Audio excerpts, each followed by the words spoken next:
Meu amigo, minha amiga ouvinte, o potencial turístico do estado do Rio de Janeiro é indiscutível. No entanto, é indiscutível também a dificuldade de se explorar esse potencial na sua plenitude, tendo em vista as diversas falhas estruturais existentes em nosso estado. É exatamente sobre o potencial turístico do Rio de Janeiro e sobre o que precisamos fazer para avançar neste setor que conversaremos com o deputado Luiz Paulo no episódio 107 do podcast RJ em Debate. Eu, Pablo Guimarães. E eu, Pedro Rogar. Estaremos junto com vocês nos próximos minutos. Sejam todos muito bem-vindos ao nosso bate-papo dessa semana. Bom dia, Pedro. Bom dia, deputado Luiz Paulo. Bom dia, Pedro. Bom dia, Pablo. E bom dia, principalmente, às senhoras e senhores ouvintes do nosso podcast RJ em Debate. Vamos discutir neste dia, agora, uma questão fundamental, que é o turismo no nosso estado do Rio de Janeiro e, evidentemente, os déficits estruturais que existem na nossa cidade, no nosso estado, para que o turismo possa se alavancar, né? E não ser ainda essa política tão vigorosa que deveria ser.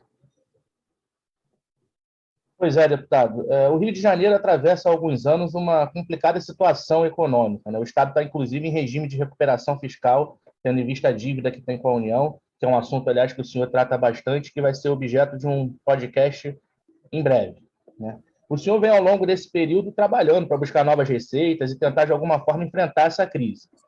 O turismo pode ser um aliado, uma alternativa para a nossa recuperação econômica, deputado? Ô, Pablo, eu não tenho dúvida nenhuma que uma das vertentes muito importantes em termos de desenvolvimento econômico e social do Estado é o turismo, né? Porque nós temos belezas estonteantes, quer seja todo o nosso litoral fluminense, né? Quer seja a Floresta da Tijuca, quer seja o contraste entre a serra e o mar, né? E aí estou falando da nossa querida região serrana, quer seja o patrimônio cultural existente em tantas cidades do interior, quer seja, né, as nossas tradições folclóricas, a nossa música, né? Enfim, a nossa dança, a nossa história religiosa nas suas mais diversas vertentes, né? Até porque a nossa cidade do Rio de Janeiro e também Niterói, né? A cidade do Rio de Janeiro já foi, né, capital do Império, né? Capital do Brasil, cidade-estado, né? E Niterói foi a capital do antigo estado do Rio de Janeiro. Então, o turismo realmente tem um potencial imenso, mas ele tem que ser, né, visto dentro de um plano estratégico de desenvolvimento econômico e social, né?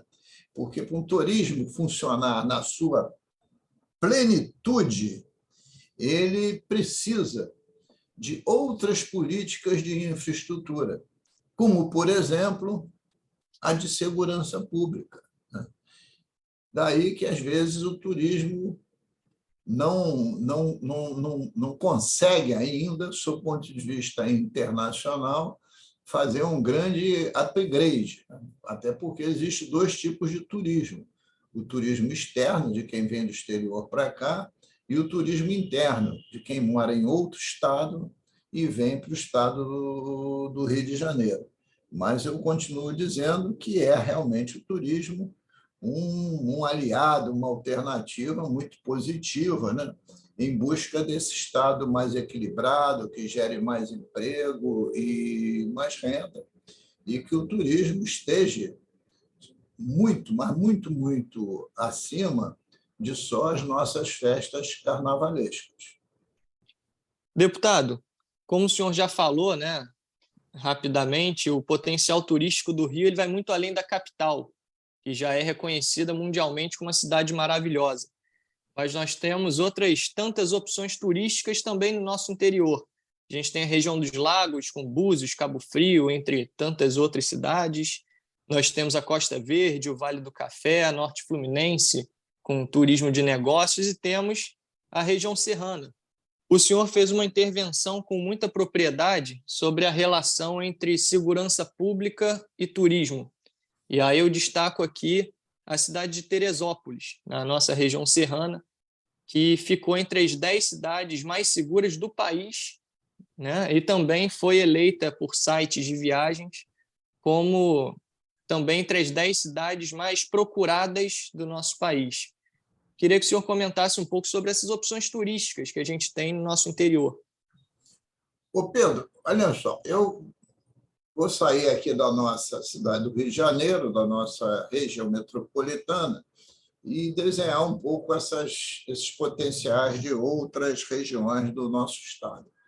E a primeira região que é maravilhosa para turismo é a região serrana, né? Porque é muito perto da capital, um raio médio aí de 80 a 100 quilômetros, né? E com uma diferença de temperatura formidável, né?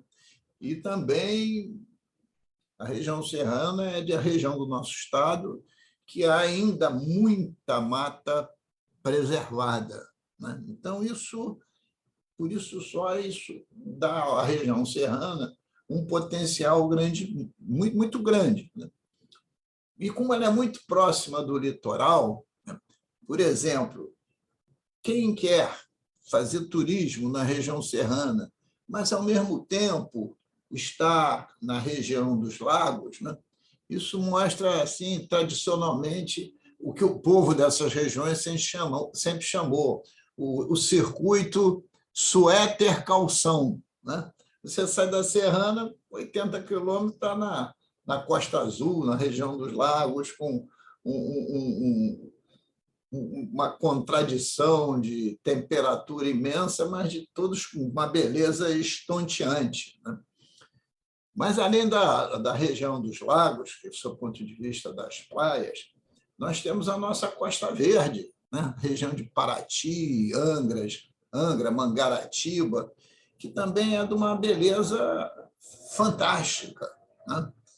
Com as ilhas lá existentes, né? Então, essas regiões chamam muito a atenção.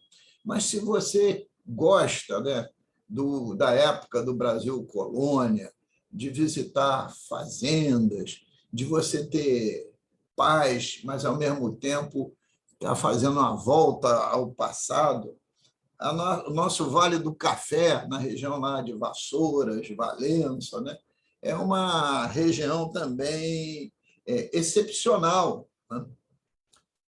O nosso norte fluminense, tendo polo como Campos, né, e hoje com a existência das proximidades do Porto do Açu, né, é também uma região rica, né, de turismo, de história, mas também de oportunidade de negócios, né? Mas a gente também tem a riqueza do noroeste fluminense, tendo como polo Itaperuna, né? E as suas proximidades, né, fazendo quase divisa com os estados de Minas Gerais, né, e também o estado do Espírito Santo, né? Então, é a região também muito propícia àquilo que eu chamo de turismo interno, né, da troca de viagens, né, com os nossos estados do Sudeste.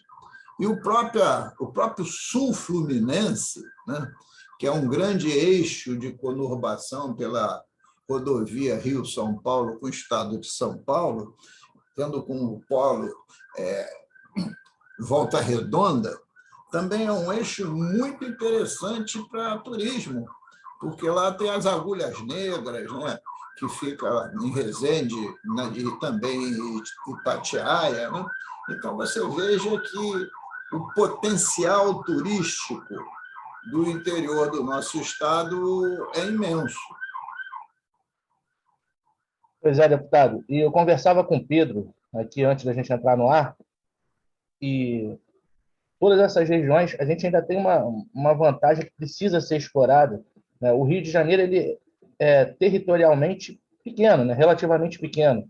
Então, pacotes turísticos podem se aproveitar disso para fazer com que a pessoa venha visitar a cidade do Rio de Janeiro e também possa se deslocar para algumas dessas regiões com alguma facilidade, né? Porque ela pode. A gente tem, por exemplo, na região dos lagos, Arraial do Cabo, que tem praias que deixam, né, que não deixam a desejar ao Caribe, por exemplo. Então, precisa ser explorado, porque eu acho que aqui você pode unir, como o senhor falou, tanto um clima, de repente, mais frio na região serrana, com uma temperatura mais quente para aproveitar as praias, o turismo acadêmico, o turismo histórico no Vale do Café. Então, acho que é muito importante que o Rio de Janeiro saiba explorar isso de forma conjunta, para que todas as regiões também possam se desenvolver aproveitando o turismo, não é isso?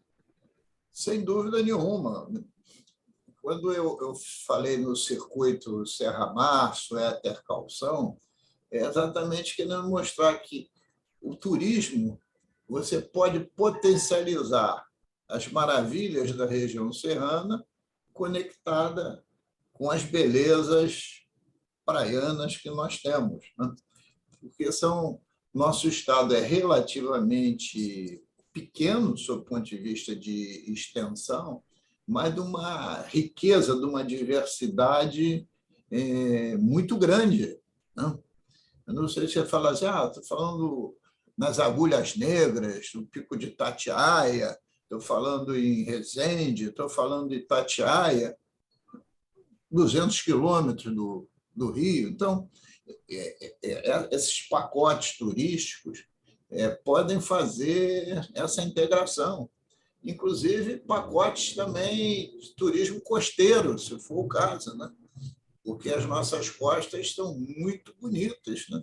Você tem um passeio costeiro que vai da região dos lagos, passando pela cidade do Rio de Janeiro, até a Costa Verde, até Angra, Paraty, evidentemente é algo maravilhoso, né? Sem falar no potencial turístico, né, que tem a nossa Baía de Guanabara na região metropolitana, né? Porque a Baía de Guanabara, né, ela faz divisa com todos os municípios da região metropolitana.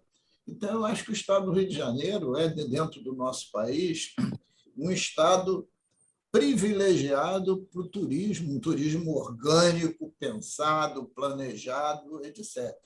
Mas carece de algumas infraestruturas, principalmente a infraestrutura de segurança pública. Pois é, deputado. E aí, falando em números, em 2019, segundo o jornalista Pedro Menezes, o turismo chegou a gerar cerca de 3,2 bilhões de dólares para a economia fluminense.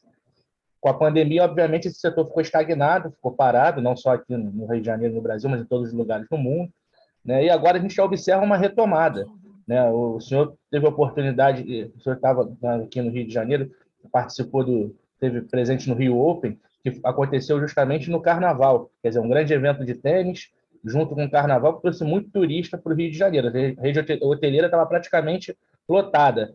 Conta um pouco como é que foi a sua experiência. O senhor viu muito turista nas ruas? Acha que os turistas estavam tendo uma boa experiência no Rio de Janeiro? O que o senhor achou desse momento? Eu queria comentar, Pablo, assim, duas questões. Esse número que o turismo gerou em 19, de 3 bilhões de dólares aproximadamente, com $1 a 5, são 15 bilhões de reais. É um volume de recurso interessante? Claro que é, né? Mas ainda é um volume de recursos incipiente, função da nossa potencialidade. Queria lembrar que o orçamento do Estado do Rio de Janeiro de 2023 está na casa dos 100 bilhões de reais. Então, só para a gente ter assim, um pouco de parâmetro. Agora, acho que esse carnaval desse ano foi um êxito muito grande. Eu tive oportunidade de ir à Passarela do Samba no domingo de carnaval, tive a oportunidade de ver alguns blocos transitando aqui pela cidade do Rio de Janeiro, e foi um carnaval que, no aspecto da segurança pública, ele foi bem. Porque bloco na rua com 50 mil pessoas não é pouca coisa, né? Enfim, eu acho que o turismo se fez presente com muita tranquilidade. E a cidade abrigou concomitantemente um evento do Circuito Internacional de Tênis, né? Que eu também tive a oportunidade de ir lá um dia assistir partidas de tênis, que foi numa quarta-feira. E eu não conheço o Circuito Internacional de Tênis. Quem é especializado em tênis aqui é o nosso Pedro Rogar, né? Mas eu fui ao longo do dia, 4 horas da tarde, quando abriu a primeira rodada de jogos, na quarta-feira de cinzas. O espaço deste evento, no Jockey Clube Brasileiro, um dia limpo de temporal, aos pés do Cristo Redentor, da Floresta da Tijuca, com aquele espaço absolutamente generoso que é o Jockey Club, né? Realmente dá esse evento um charme muito grande. E lá também vi, principalmente, muitos argentinos, né? Porque tinha o jogador argentino, tinha lá disputando uns 3 jogadores importantes argentinos, e o campeão do último evento também ia jogar naquele dia, né? Ou no dia seguinte, enfim. Então, o turismo do carnaval emendou com o turismo do Open lá, quer dizer o circuito do tênis internacional. Então, eu achei que foi um período muito fértil, muito positivo. Mas acho também que vem aí uma outra data, que é a Semana Santa, né? Que permite o desenvolvimento também de grandes pacotes de turismo, mas mais interiorizado, né? Porque a Semana Santa também propicia isso. Então, está se vendo o evento turístico com um otimismo e um justo otimismo. Deputado, só para fazer um comentário sobre a questão do Rio Open de tênis, esse ano de 2023 ele foi a 9ª edição desse campeonato, que é válido pelo Circuito Mundial de Tênis. É uma etapa que é chamada de ATP 500, ou seja, distribui 500 pontos, só está abaixo dos ATPs 1000. Então, você vê, é o maior torneio de tênis da América Latina. E eu vou desde o início, desde a primeira edição, que eu sempre procuro estar presente nesse evento. E aí você veja, o senhor falou desse pacote, né? Uma espécie de pacote para o turista que vai para a região dos lagos, vai também para a região serrana, diferentes climas. E a gente também teve isso, ficou muito nítido para mim esse ano do Rio Open. Eu nunca vi uma edição tão cheia, onde o torneio esteve tão lotado. Todos os ingressos foram vendidos, algo que é muito raro no caso do Brasil, que não tem essa tradição do tênis. E o senhor teve também a oportunidade de estar presente lá e pontuou muito bem, tinham muitos argentinos, muitos chilenos também, muita gente, turismo interno aqui do Brasil, e que compraram pacotes em empresas que vendiam para o Carnaval, para Sapucaí, e também para o Rio Open. Então, esse pacote conjunto que o senhor abordou, não só Serra e Mar, mas também, nesse caso, samba e tênis, né? Agora, deputado, Continua, Pedro. Infelizmente, o senhor já citou, né? O Rio de Janeiro tem inúmeros problemas. O senhor citou a questão da infraestrutura, da segurança pública, e esses problemas acabam impedindo a gente de explorar melhor o nosso potencial turístico. quais o senhor acha que são as principais questões que deveriam ser enfrentadas para a gente avançar nessa questão? Bom, a primeira, e não é novidade só do Brasil, é uma questão do mundo inteiro, né? O turista quer se sentir seguro, né? Então, eu acho que o primeiro ponto é você dar ao turista a sensação de segurança. E sensação de segurança, né, só vem, né, quando, de fato, a política de segurança pública esteja funcionando a contento. Ora, imagine que eu fosse um turista interno, eu estivesse morando em Goiás e quisesse vir para a cidade do Rio de Janeiro.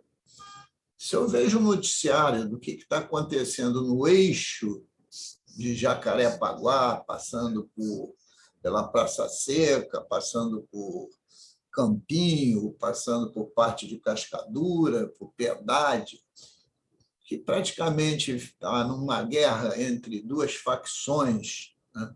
E a própria polícia militar tentando conter a ação dessas facções, faria com que eu pensasse duas vezes, né? Então, a questão da segurança pública, ela abala o turista não só nas regiões que mais ele costuma frequentar, é um todo, é um todo. Então, eu acho que essa é uma das questões centrais. Uma outra questão, além da segurança, é a questão do transporte, né, que também está associada à segurança. Como é que ele vai se deslocar de um ponto para outro, né, dentro do Estado, que ele tem que se deslocar de algum tipo de viatura, ou ônibus, ou uma van, ou um carro, etc., etc. Então, nesse trajeto, tem que estar seguro, né?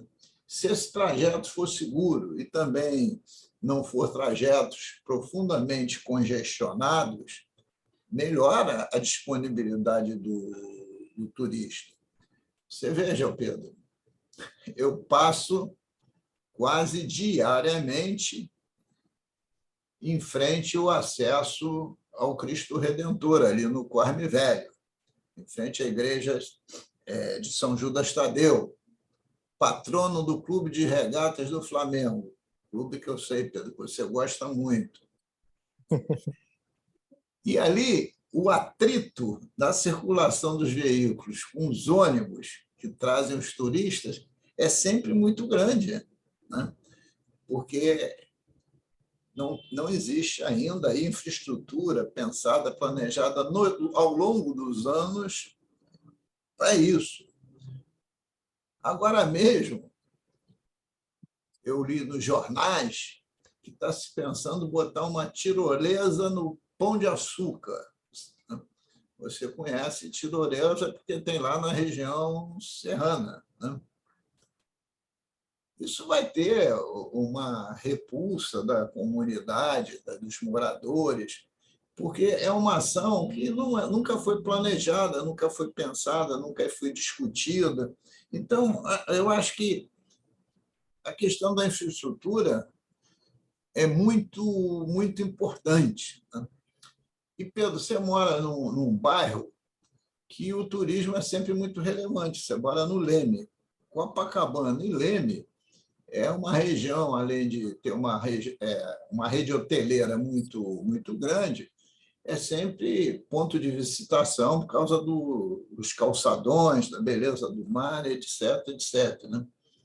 E você veja que são Leme e Copacabana, dois bairros que você passa qualquer dia da semana, a qualquer hora do dia, tem sempre gente passeando na orla, tem sempre gente na praia, né? E você pode verificar que muitos dos que lá estão ou são aposentados, que também Copacabana é a capital dos aposentados, né? Mas principalmente turistas externos e, em maior volume, turistas internos. Deputado, o senhor comentava aí na resposta primeiro de uma questão que pode gerar alguma polêmica, que é a questão da tirolesa no Pão de Açúcar. Eu vou trazer aqui uma outra questão polêmica que vem sendo debatida pelo Congresso Nacional, que é a liberação dos cassinos, né? Há quem defenda, há quem seja contra, mas quem defende diz que essa liberação de jogos, enfim, de cassino, poderia gerar impostos, poderia gerar empregos e, além de tudo, serve como também um importante estímulo ao turismo, tendo visto que muitas cidades giram o seu turismo em torno de cassinos, né? Qual a sua opinião sobre isso? O senhor acha que é possível? O senhor acha que é algo que deve ficar em segundo plano? Pablo, inegavelmente, né, o cassino gera emprego, gera renda, né, e gera turismo. Te dar um exemplo da cidade de Las Vegas, nos Estados Unidos. Las Vegas, né, está de frente para o deserto, tem o potencial que tem, porque tem os cassinos, né? Senão seria uma pequena cidade americana, né? E hoje ela é conhecida mundialmente, né? Mas, para isso, o jogo tem que estar legalizado, tem que ter segurança pública, tem que ter os controles devidos e pagar impostos, né?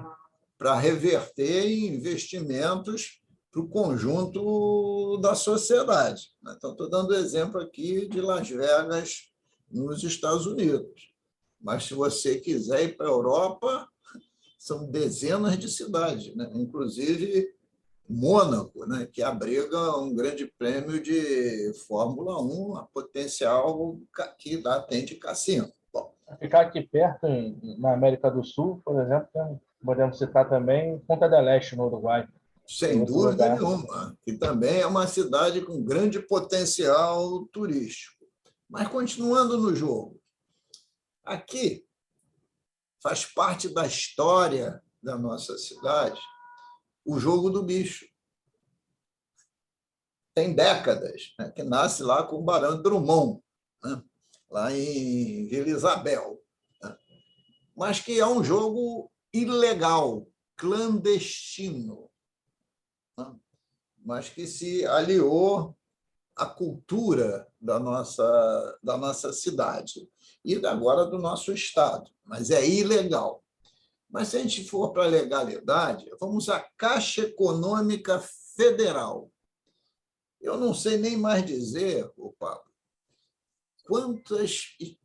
quantas diferentes formas de aposta que tem na Caixa Econômica Federal, né? Claro que, sei dizer muito, a Mega Sena, Loto Fácil, bilhete da Loteria Federal, bilhete da Loteria Estadual, né? Enfim. Mas, só para ter uma ideia, em 2022, a Caixa Econômica Federal faturou 23,5 bilhões de reais em jogos. Pegando aquele teu número que você deu, os 3,2 bi de dólares que o turismo gerou no Estado, e a gente botou em 15 bilhões de reais, a Caixa Econômica faturou no Brasil de jogos quase o dobro do que gerou a fonte turismo no nosso estado. Mas desse dinheiro todo, 23 bilhões e meio, somente 34% se pagou de prêmios. E, felizmente, 40% serviu para os repasses sociais, 12 bilhões de reais. E a Caixa, pela sua administração, ficou lá com em torno de 25%. Então, essas loterias da Caixa, né, evidencia-se que 40% do volume serve para os mais diversos investimentos sociais. Então, o jogo pela Caixa é uma realidade. Agora, se você ligar algum canal de TV, todo dia anuncia um tipo de jogo. É bet de X, bet de Y, se aposta tudo, né? E essas apostas, evidentemente, são de empresas que têm as suas origens no exterior. O Brasil não gera R$ 1 de emprego nem de renda. Ainda tem a fuga de divisas. O dinheiro que entra por aqui vai para a matriz dessas empresas de bet, não sei das quantas. E hoje o governo federal discute tributar tudo isso, né? Fora também, na internet, os famosos jogos de pôquer, né? Olha, então, estou citando isso tudo para mostrar que o jogo é uma realidade, né? Então, diante disso, uma devida regulamentação, a devida fiscalização, por que o cassino não pode gerar emprego e renda? Eu acho que essa é uma discussão que se associa muito fortemente também ao turismo, né? Enfim, mas, como tudo na sociedade mundial, e a brasileira e a fluminense não é diferente, merece, né, a polêmica, a contradição, até porque isto que é a democracia. Mas eu acho que os cassinos são aliados fortes do turismo e são, de fato, geradores de emprego e renda, fora o desenvolvimento, Pablo, das atividades culturais. Os cassinos de qualidade que tem na Europa e em diversos outros países, ao longo da noite, tem diversos espetáculos culturais, para exatamente apostar nos artistas, na cultura, nas apresentações, enfim, e nos músicos, enfim. Eu acho que o potencial é muito grande. Com certeza, deputado. Essa questão da liberação dos cassinos, dos sites de aposta, enfim, de todos esses outros tipos de jogos, são questões muito polêmicas e que certamente serão abordadas aqui pelo senhor em outro episódio. Mas, infelizmente, deputado Luiz Paulo, meu amigo Pablo, queridos ouvintes, estamos chegando ao final do nosso episódio de número 107 do podcast RJ em Debate. No episódio de hoje, debatemos sobre um assunto tão relevante para o nosso estado, que é a questão do turismo.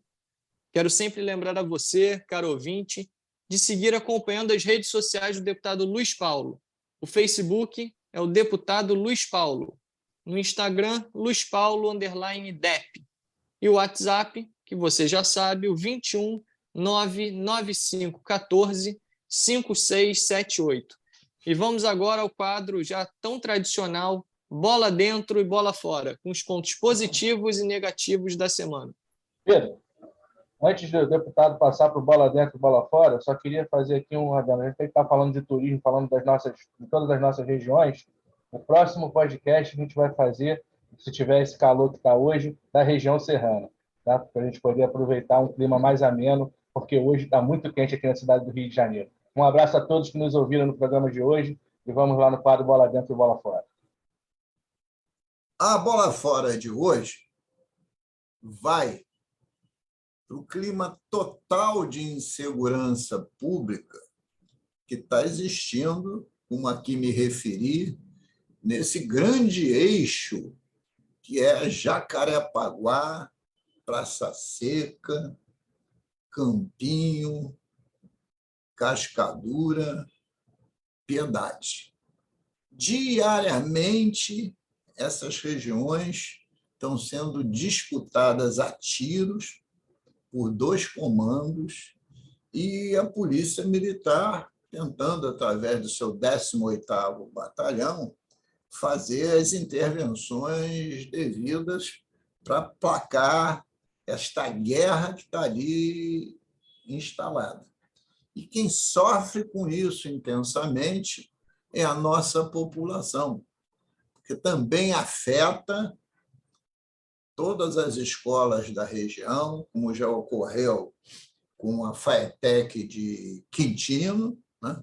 Como também ocorre com outras escolas públicas de 1º e 2º grau, como ocorre também com as escolas privadas. e também até com o transporte das pessoas, né? Porque a bala nunca tem a direção a ermo, acaba acertando um trabalhador, uma criança, etc. Então, a bola fora vai para esse domínio que existe dessas facções na região. E chamando a atenção que a segurança pública é dever do Estado.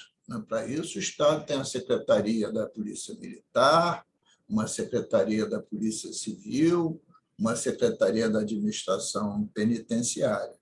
Mas também é dever, concomitantemente, da União, porque o tráfico de armas e de drogas, evidentemente, quem tem que combater é a União. Mas existem também ações suplementares que competem concomitantemente às prefeituras e os estados, que é a proteção das nossas matas para não ser reduto e abrigo de armamento e drogas, a regularização fundiária, para que haja o saneamento básico em todas essas regiões, e as próprias ações suplementares das guardas municipais. Então, o desafio da segurança é um desafio das 3 esferas de poder, mas com responsabilidade maior do Estado, e a participação da sociedade como um todo, através dos conselhos de segurança pública de cada bairro. Mas, de qualquer forma, a gente está dando aqui a nossa bola fora. A bola dentro de hoje vai para a prefeitura da cidade do Rio de Janeiro, porque está havendo, depois da pandemia, esta região que eu vou expressar aqui, que é ali a Cinelândia, a Glória, o Catete, estava com uma região de alto risco, tudo escuro, à noite a população de rua imensa, relento, ausência de assistência social, E, ao longo dos últimos meses, toda essa região está sendo recuperada. A Praça Paris, os logradores em torno da Praça Paris, o entorno do Palácio do Catete, aquela região do Hotel Glória, da Igreja da Glória. Esse é um espaço importante que está sendo recuperado. Mas, ainda mais, são muitos espaços da cidade que também precisam ser recuperados. Porque espaços recuperados e ocupados é diminuição de violência. Espaços degradados e abandonados, quem ocupa são aqueles que também têm interesse em praticar atos indevidos. E o noticiário hoje mostra que a próxima região que será alvo de intervenções urbanísticas será o Jardim de Alá. Mas tem outras e muitas outras áreas da cidade. Vamos aguardar.